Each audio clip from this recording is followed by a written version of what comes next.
Okay, I think we are live. We are up now. Um, okay. Mr. Bernard, are you up?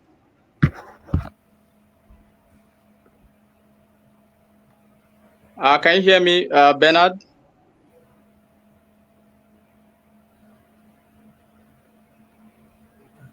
Hello, Bernard. I Can can you hear hear you. me? I can hear you. Okay, Yes, I can good. hear you. Okay, Farah, confirm if you can hear me too. I can hear you too. Okay, so we are live. Let me do a warm welcome to our audience who are watching from Facebook. Good evening to you all. Thank you for joining this important conversation on youth and mental health. We have excellent panel today who will be helping to explore challenges, stigma, coping strategy, and the role of family and communities. Uh, so we are very much glad to have you join us wherever you're watching us from. Good morning, good afternoon, good evening, depending on your time. Let me do a quick introduction for our guests who are online already while we wait for the two panelists to join us. We are expecting a panelist to join us from China, and I can understand he's having difficulty to join us. So we have on the studio Farah Elrifai. Farah is joining us from Turkey. She is a mental health support worker, a CBT and DBT practitioner, and she is also the founder of Mindset by Farah. Farah, you can wave to the audience. Hello, welcome everyone. Good to be here. All right, thank you so much. We have on the line Mr. Bernard. You can turn your camera if you can, so that the audience can see you. We have Mr. Bernard uh, Idem. Mr. Bernard is a National Health Fellow, and he's also a Global Youth Mental Health Awareness Ambassador in Australia. Mr. Bernard, you can proceed to say hello to the audience. Hi, everyone. Good to be here. Okay, I'm still trying to see how to connect Mr. Marvin, who is joining from China. I don't know why he's having difficulties.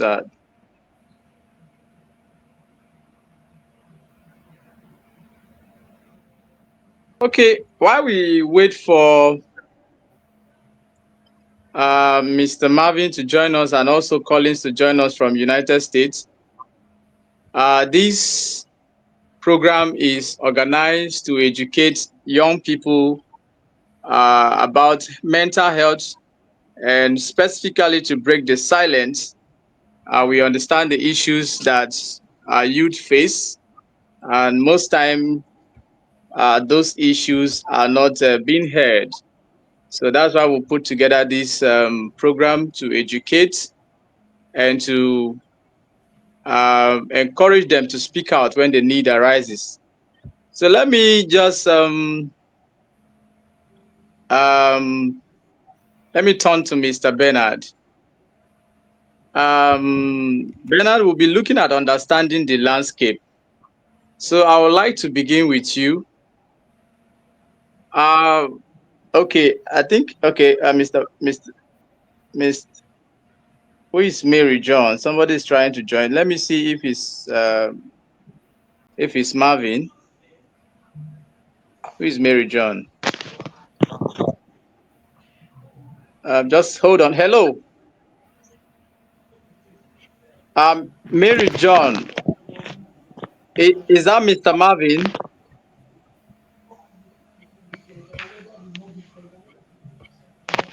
Mr. Marvin.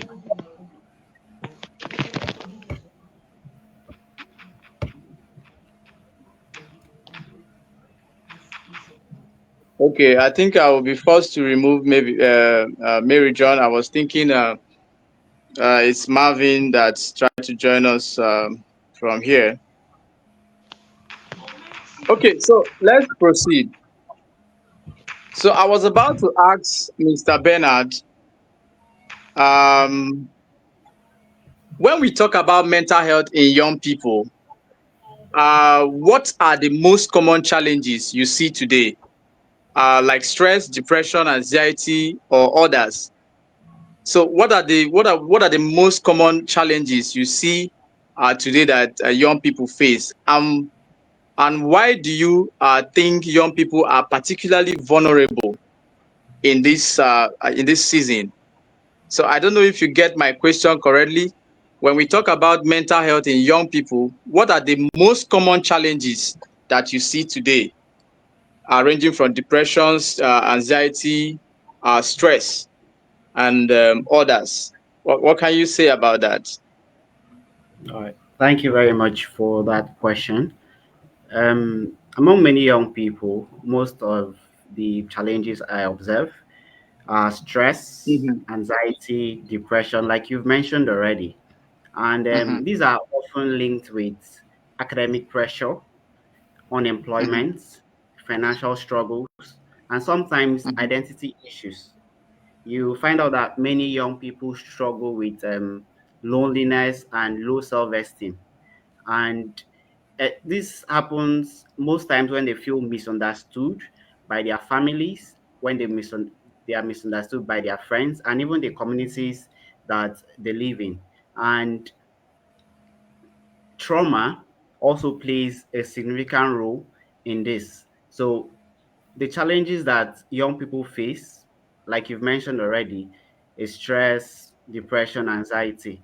And these are factors that are caused by several other things, but most importantly, academic pressure, unemployment, financial struggles, and identity issues. And for your okay. second question, why are young Mhm, people particularly vulnerable in this season? mhm, For young people like us, we are at our formative stage. We are mhm. at transitional stage of our life, and this Okay. could be quite confusing because you're trying to navigate life and do things you've not done before.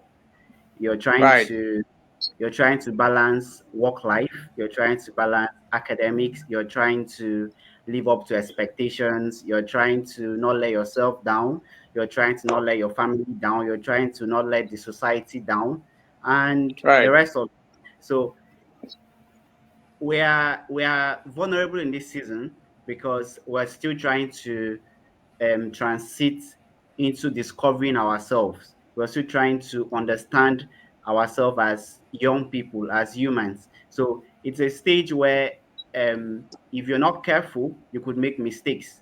And sometimes you either learn from these mistakes or you don't have an opportunity to even learn from these mistakes. So, and most times the economic hardship also causes Mhm, all of this vulnerability, as well as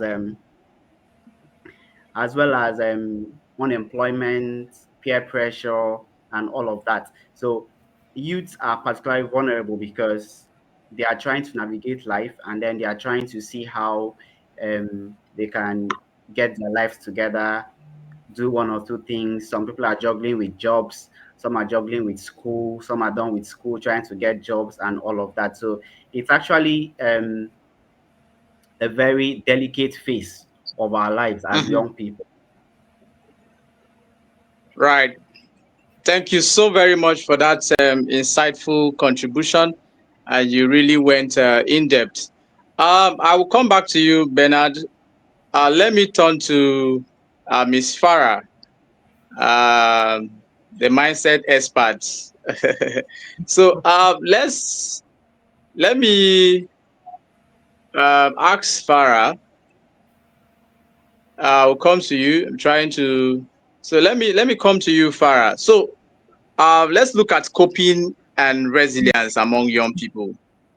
Um, so to you, what healthy coping skills can young people adopt to deal with stress, peer pressure, and academic or social challenges? Right.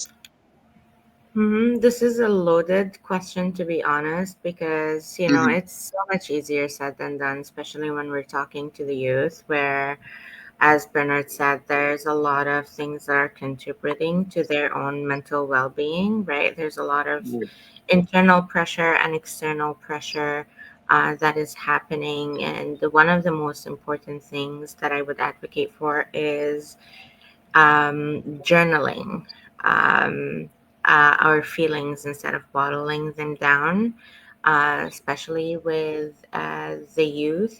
There's this belief that for a lot of people that, oh, I vulnerability is weakness, or I have the strength to overcome whatever that happens without it affecting me in one way or another. And in this era that we live in, there's an app for everything, right? So there's plenty of apps that can help us identify our feelings, journal for like 5 minutes a day. That can be very, very helpful to just build that awareness to be able to name our feelings and identify them, even if we don't necessarily do something about it. This is a step in and on itself. Physical outlets like taking a walk, or maybe dancing or sports, whatever it is that you can move your body with, that can be very, very beneficial. Because also in today's era, we can spend hours and hours on end on social media while we're sitting or just laying down. So, scheduling in some physical activities throughout the day, even if it was for just 5 minutes. And this is something that I always tell my clients, is that something is always better than nothing. Even if you sit it for Mm-hmm. 2, 3 minutes a day, it's still better than not doing anything at all. Right. And if you really think about it, oh, I'm gonna go and take a walk for 5 minutes. It doesn't feel heavy. It doesn't sound heavy, and it sounds very doable. And maybe you would think someone would brush it off, or laugh it off and be like, oh, what's 5 minutes of walking gonna do to me? Trust me, it's gonna go a really long way. Because always remember, something is always better than nothing. Another very important skill that can be helpful here is practicing saying no and setting boundaries with friends. Because peer pressure is a it's a real thing here, and it can affect us in so many different ways. It can make or break um, someone, or what they're going through, or their future even. So practicing saying no in small manners. I know that setting boundaries is something that a lot of people struggle with, not necessarily only youth, even adults struggle with setting boundaries or saying no. So practicing it in small doses, right? So for example, we always have access to our phones, and we Right. get in connection with someone instantly, and we have that belief or that expectation that as soon as I get a message, I need to respond to it as soon as possible, otherwise I'm going to be rude. Well, no, that's not the case. You are allowed to have a life. You're allowed to have, your own thing. So maybe saying no means that you don't want to respond to this message right now or ever. And that's okay too. That's your way of setting your own boundary. And if setting boundaries or saying no feels like a lot, so for example, someone is asking you to go out to this event or to whatever, and you don't feel like going, and saying no feels like this major thing, let's start small. Let's start with not responding to calls, maybe, if you don't want Right. to talk to a specific person, or a message, or taking these very small steps, and one step at a time, we can feel more comfortable with saying no. um, there are also another thing that helps a lot, and it helps me personally, is breathing techniques or short mindfulness practices. So one thing that is my very favorite, and it helps me, and it literally takes 16 seconds. So you exhale for 4 seconds, And then you hold for 4 seconds, and then you exhale for 4 seconds, and then you hold for 4 seconds. And while Mm-hmm. you do it, you draw a square in your mind's eye. So Mm-hmm. inhale for 4, hold for 4, exhale for 4, hold for 4. And this engages your mind, you're counting, you're visualizing, you're focusing on your breath, and this helps you disconnect for a few seconds from the world, and that can go a really, really long way. Beautiful, beautiful. Thank you Mm-hmm. so much, Farah, for that insightful contribution. I will come to you. Let me introduce Mr. Marvin. Mr. Marvin is a public health professional and a lecturer. He's currently joining us from China. Mr. Marvin, you're welcome. Please do where to turn your camera so that we can see you. I understand it's very early for you, 3 a.m., I think. Please, Mr. Marvin, could you please turn on your camera? Okay, just a moment, please. Okay.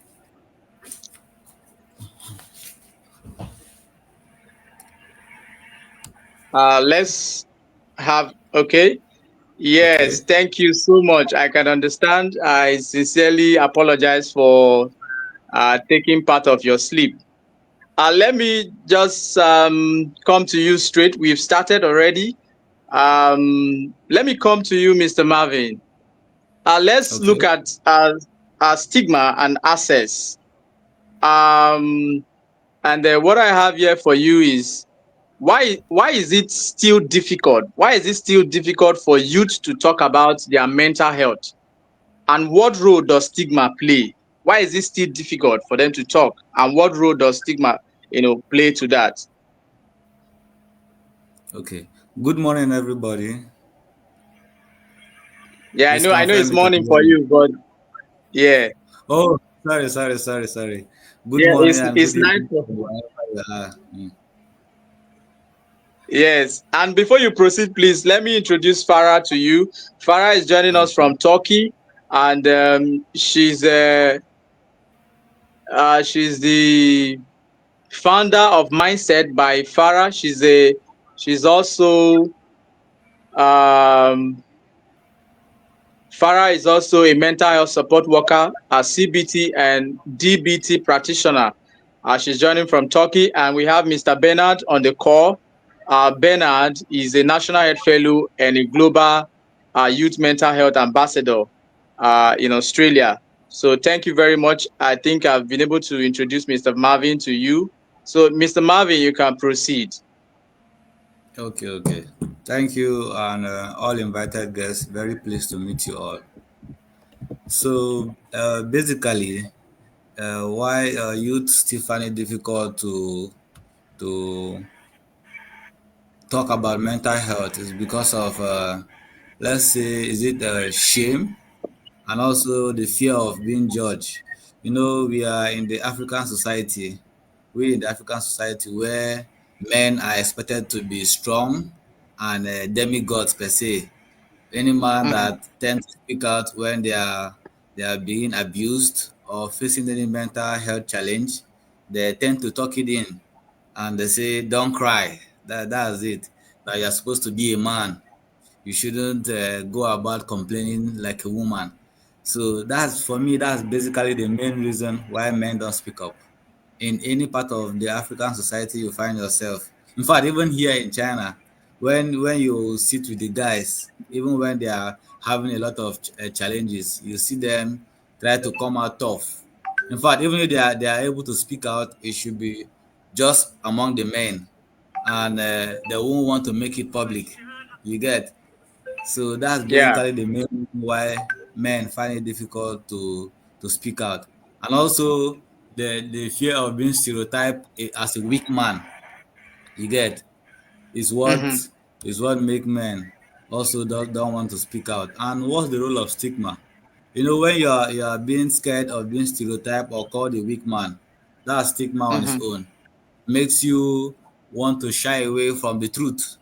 which is the truth because everybody have emotions. Whether you're a man, whether you're a woman, you have emotions. There's always that period in your life when you sometimes face a breakdown and you're expected to share your problems with someone and also be able to speak out and get help. But the fear of being Mhm. stereotyped and that stigma of being called a weak man makes men in the African society want to act tough at all times. And then you see men breaking down and dying every moment. They have high blood pressure, but they won't want to point it out to the fact that it's caused by the stigma they have faced from their mental health challenges. So basically, that's the issue. Thank you so very much, Mr. Marvin. But I pay attention. You were more of focusing on the men. We were trying to look at the youth, which encompasses both the male and female. But I can understand you're trying to focus mainly on why young men in Africa don't speak out and the role stigma play generally. Thank you so much, and I will come back to you. Let me go back to Mr. Bernard. We're supposed to have Collins join us from US, but he sent a message across. We'll still hope to have him. Mr. Bernard, let me ask you this. How do social media influences shape the way young people experience and talk about mental health? How does social media influences shape the way young people experience and talk about mental health? All right. Thank you very much for that question. Social media is like a double-edged sword. On one Mhm, hand, it gives young people access to information. It gives them access to communities to support. It gives them mhm, access to campaigns and that normalize conversations about mental health. That's mhm, on one hand. And on the other hand, it exposes them to cyberbullying, the comparison culture, unrealistic lifestyle, misinformation, and all of this can trigger anxiety, depression. It could make them feel inadequate. It could make them feel unfulfilled. So mhm, um, like I've already mentioned, it's like a two-edged sword. So on one hand, it's good, and on the other hand, it's not so good. So the key to tackle this is to guide youths towards having a healthy digital habits, to encourage them to follow credible sources, use social platforms for advocacy and connection, and try to balance their online life with real life support system. So it's not an easy struggle to say, because you come online and then on one end sometimes you post a picture of yourself and all you get is criticism and all of mhm, that. So it's the way forward is for us to just guide youth to have a healthy habit, know when to go offline, know when to stay off, know when to consume social media content, and when to stay away from it. So it's good. At the same time, it has its bad influence. It's good because you could find support, you could find um, information, you could find group of people you could join help help yourself. You could also make friends and all of that. So but always advise you to focus on the positive side of it, focus on the mhm. positive energy. Do not Right. allow the negative comments and negative energies to get to you, because Mhm, what you open your mind to, what you feed yourself with over time, it mhm, influences you. So you just have to try as much as you can to focus on the mhm. positive vibes, the positive energies, and over time, you're just going to keep assuming that positivity within yourself, around your environment, and all of that. Thank you. Right. Thank you so very much. Um, that was very, very, very, very direct. Let me come back to Farah. Farah, as a mindset, uh, can I call you uh, a doctor? Because No, you no, are like I'm not you a are like doctor yet. I'm not a doctor yet. yeah, like a healer. Yeah, like just trying to like fix you in that role that you're a healer of the mind. So, um, if I want to ask you, if you were to recommend a simple daily routine for mental wellness, what will it Mm-hmm. look like? Yeah, what will it look like? So these things that I am about to share are things that I Yep. am embodying in my own routine as well, and it works for Right. all ages as well, whether youth, whether it's teens, whether it is also whatever, however old you Mm-hmm. are. So start your morning routine with a few minutes of gratitude or reflection. For Right. example, for me, as soon as I wake up, I need to have like 10 minutes set aside without even Mm-hmm. checking my phone, without doing anything. I just sit, I have my Mm-hmm. coffee, I have some background Right. soothing music, and I just sit and do nothing, absolutely nothing at all.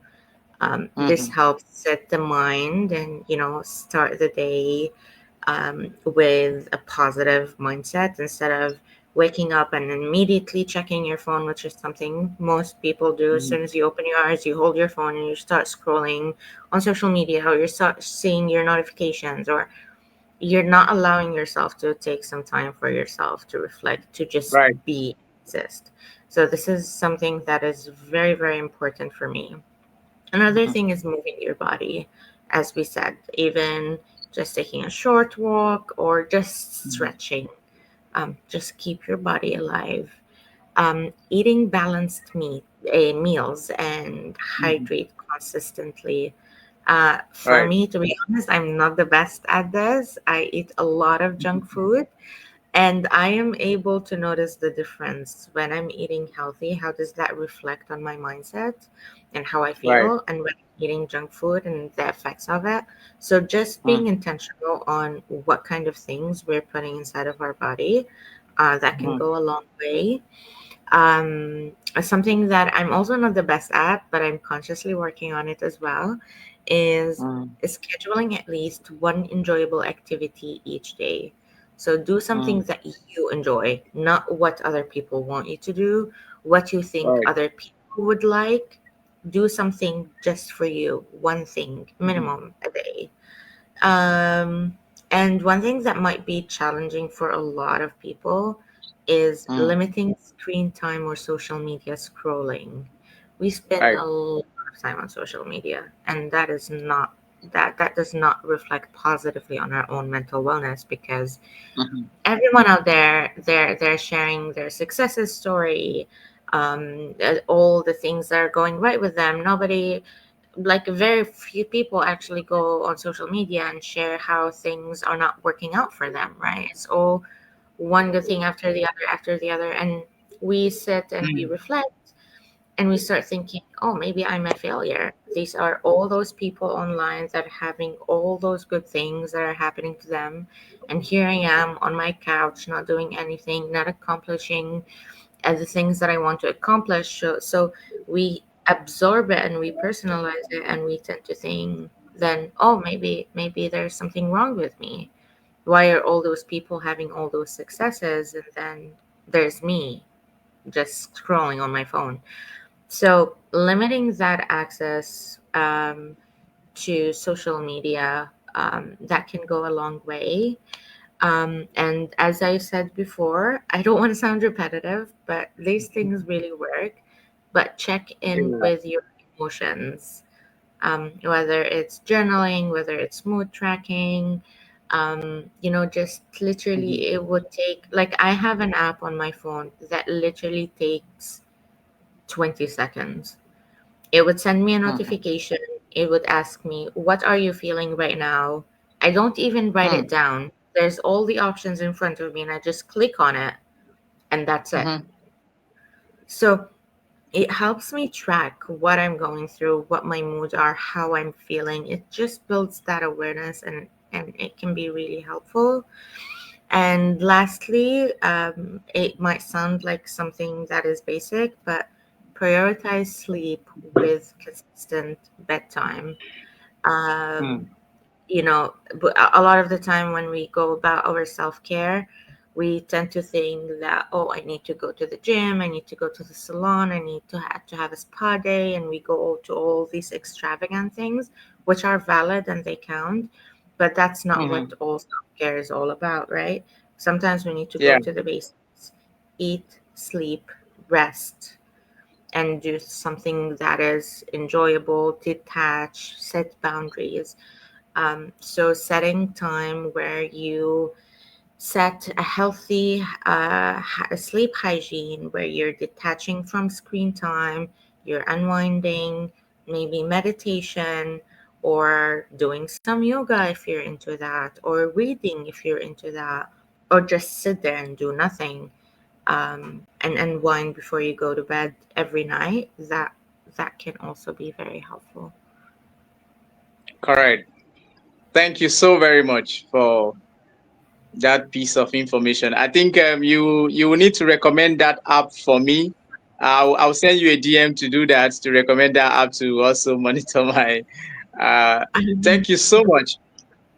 Mhm. Let me go back to Mr. Marvin, because I know he needs to go back to sleep.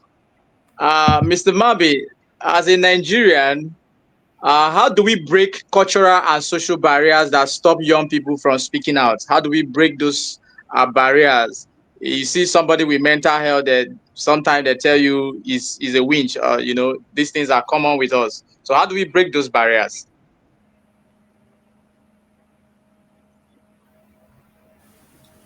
Thank you very much once again. Basically, just like she has spoken, it's still not common for people to try to seek mental health services, Mm-hmm. both genders as well. Though it's more common in the African society with the male, because the female folks tend to be more open-minded when it comes to having challenges and speaking out. So the Right. best way for us to reach out to the African society basically is through further education like this. That's why I commend this program. If we have a great audience that listen to this, I believe there will be a change of heart to some extent. Because basically, Right. at the level we are, all we can achieve right now is through education and also challenging the stigma culture, letting them know that mental health challenge, like you have rightly said, is not a spiritual problem. Rather, it's a Mm-hmm. common problem that can happen to anyone, and it's very okay for you as a person to seek help and trying to get support. So basically, we need to improve and put more effort on education and awareness, creation and awareness of mental health challenges. Thank you very much. This question was specifically designed for Mr. Collins, who was supposed to join us from the United States, but I can understand his situation right now. Let me just throw it to Farah. Farah, what role what role should family, parents, and community play in supporting young people's mental health? What role do you think they can play? I think it's awareness. Like you need to do what you preach, right? You need Yeah. to demonstrate what those healthy habits look like, um, and the best way to show that to other people is by doing that. So educate yourself, become aware of yourself, so that you're able to preach it to other people. But awareness can go a very, very long way, and I think it's one of the most important thing. And I believe that people are becoming more aware, and we're seeing more and more people just like you, Toma, that are making these campaigns, and they're talking about it, they're raising awareness, and I think it's really beautiful. Thank you so much. Quickly to Mr. Bernard, as we just try to wrap up. Mr. Bernard, can you share a practical example of how community or family support really made the difference? Can you share a practical from your own experience? Have you been supported before or someone close to you? Have you seen? Can you just share that experience?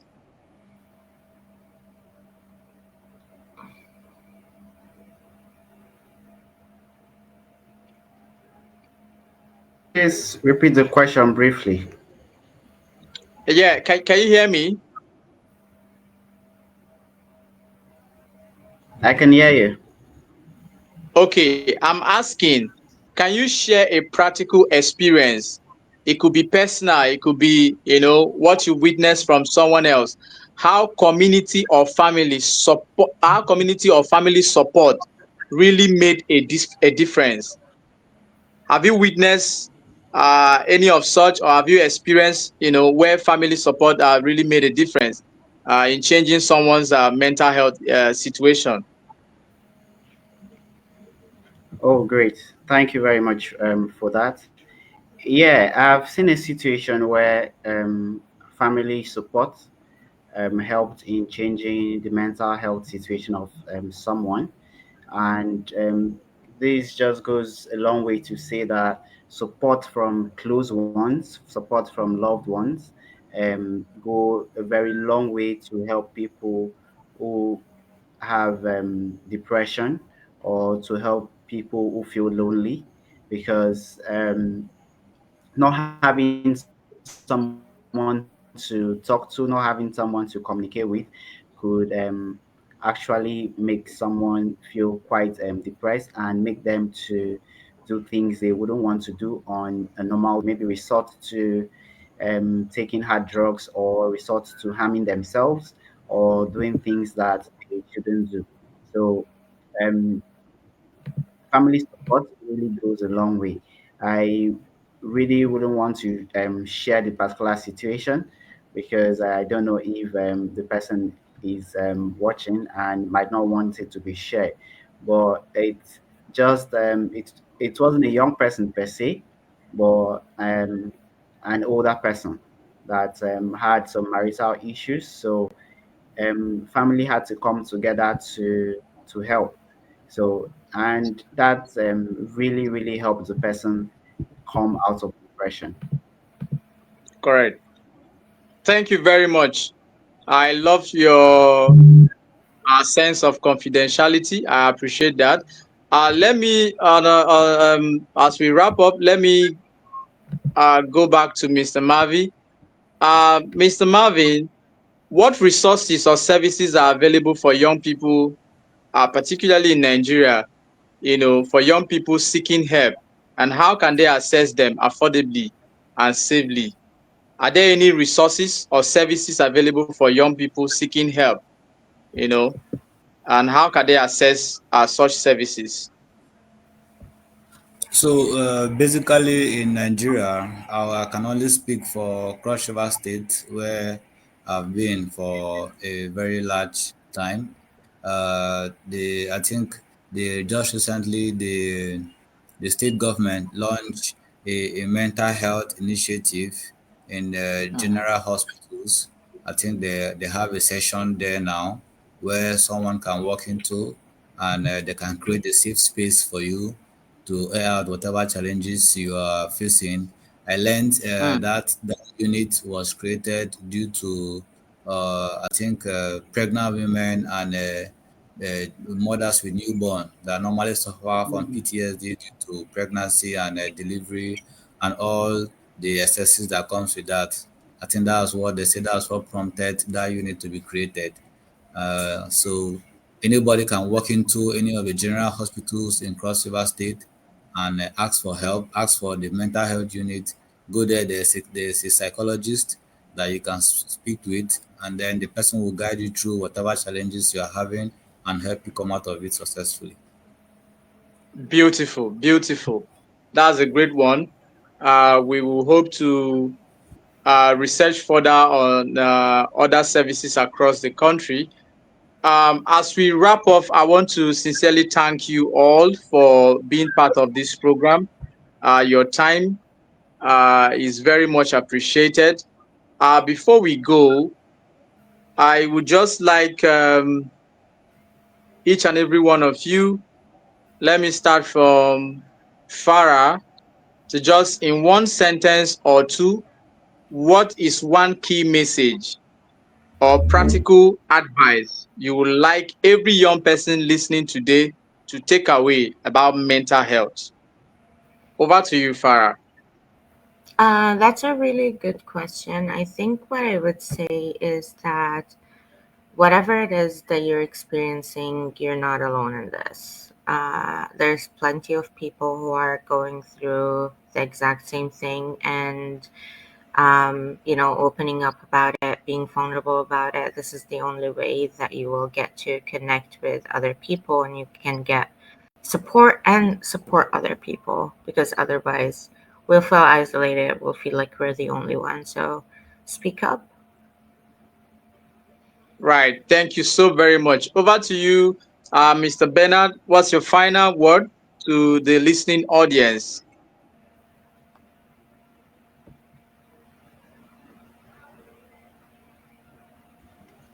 Mr. Okay, I Bernard, would can you hear like, me? I can hear you.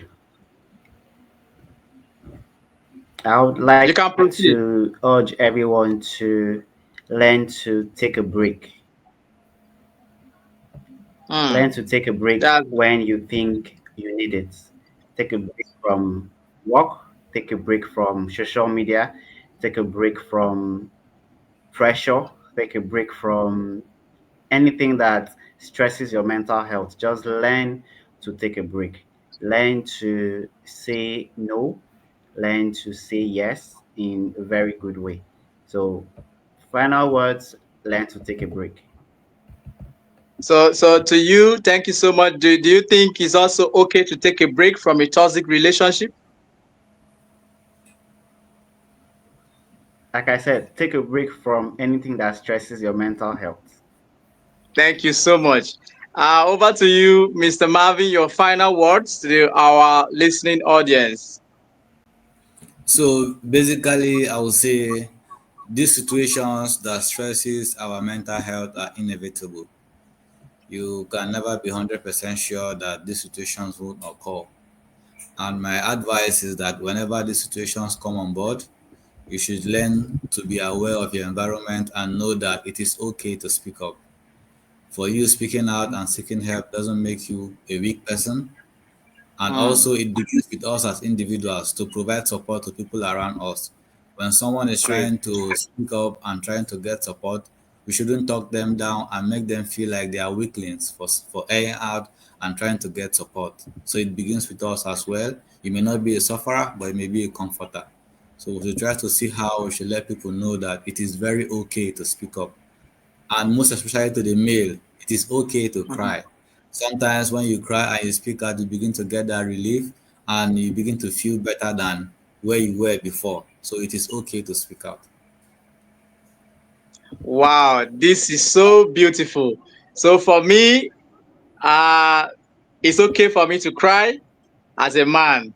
And to everyone watching me, you can hear from our experts. They've given all the key advice that can help us live a healthy life.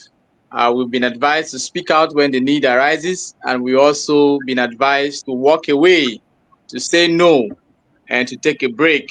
I want to sincerely thank you all once again for uh, making our time, volunteering your time and your expertise to share uh, this great information to our listening audience, especially the young people watching us, on how best they can manage mental health issues. I must say, I'm very grateful to all of you, especially considering the short notice that was given to you, and you made that time to come on board. I'm very, very grateful, Mr. Marvin. Thank you so much for stealing away the time you were supposed to be sleeping. Thank you so very much. To Miss Farah, thank you so much. I can't appreciate you enough. When I met you on LinkedIn and we chatted, and here we are. So I want to appreciate you. I hope to come to Turkey one of these days to sit one on one with you. to have a drink. To my brother and friend, colleague, Mr. Bernard, the National Head Fellow, thank you so very much. You all have really done a great job, and you've done justice to this topic for today. To everyone watching, please make our time again. We'll be having another great panelists joining us next Sunday, 28th September, and also 29th September. I will be having another great speaker, a professor um, from France, will be joining us to do justice to talk further. So I want to encourage you to keep a date with us next week Sunday. We'll be joined by another great expert and panelist that will discuss further on youth and mental health. On this note, I want to draw the curtain and say bye bye to you all, and have a great day, have a great night, and have a good sleep to you, Mr. Marvin. Thank you so much. Bye bye. Bye. Good night. Bye. Mm.